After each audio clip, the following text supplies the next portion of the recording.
As documented in the vast tome that is Transformers knowledge, Generation 1 lasted longer in European markets than it did in North America. While the toy line was unceremoniously cancelled in 1990 in the US of A, the brand saw some revitalization in mainland Europe with the releases of the gold box reissues. These reissues of classic figures boosted sales in European markets and convinced Hasbro to release some figures exclusive to mainland Europe. Most of these figures were exclusive to Europe, though some did get imported into Japan for the Operation Combination toy line. These exclusive bots and cons were the Turbo Masters and the Predators. While the Predators prowled the skies, the Turbo Masters took their war to the road. Released in 1992, Autobot Turbo Master Scorch blazes across the roads of Europe as a steadfast member of Thunderclash's entourage. Cast in a luminous yellow plastic, Scorch transforms into a very chunky pickup truck. These blocky details and overall aesthetic fit in pretty well with the other late 80s offerings from the Transformers, like the Double Target Master Autobot Scoop and Quick Mix. Make no mistake, this guy is insanely eye-catching, even by the standards of the time, with the bright pink windows and the Euro trash flame details. This guy is blasting the Prodigy as he cruises down the roads. One quick transformation later, and the portly little truck turns into a portly little robot. Go figure. Scorch reminds me a lot of the earlier releases of Trailbreaker and Hoist, especially with the hood forming more of a belly than a torso. That said, his stout frame kind of makes him feel like a techno cyber dwarf. You know, strong, has a +1 in constitution, penalty to charisma, can detect underground tunnels, has dark vision.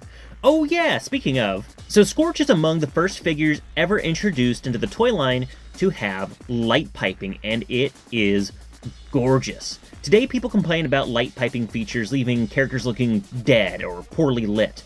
But when the Euro figures did it first, they did it best with this amazing fiery pink catching the light so well. The bright pink optics really complement this fantastic head sculpt, which has some classic Transformers elements like the visor, but also some super robot elements. While these head fins are reminiscent of characters like Wheeljack and Axor, they remind me quite a bit of Steel Jeeg and Getter Robo. The other major feature on this guy is his turbo power. And what is that? It's a missile launcher. It's shaped like an engine, and the engine block looks more like a jet engine than, say, like a muscle car V8. It's just a pretty basic, bulbous missile launcher that doesn't always launch a missile, unfortunately. Scorch is indicative of the road less traveled. He was never imported into the United States, and the only release of him outside of Europe was in Japan. He also doesn't really have any fictional appearances. He didn't make any cameos in the comics, and his only real lore tidbit is his bio, where he is a steadfast and rock-steady member of the Turbo Masters. Now for Botcon 2010, Fun Publications did put out a repaint of the Universe 2.0 Hound as Scorch. I think this is a really stylish and cool figure, but it doesn't capture any of the silhouette or character of the original toy, especially considering the head is not changed whatsoever. While it is a cool color scheme and a cool looking figure, I really think it was a slapdash, kind of spur of the moment deco. And this is because they really wanted to release a Shattered Glass Ravage. So the Universe 2.0 Hound mold had a Ravage tooled with it. It's a transforming minifigure that does turn into a cassette and a very well-defined Jaguar. And Shattered Glass Ravage was essentially Fun Publications' mascot for a few years straight. So really, Turbo Master here, or Scorch, just feels like an accessory to Shattered Glass Ravage. It's really a shame that neither the Turbo Masters nor the Predators were properly imported into the United States in the 1990s.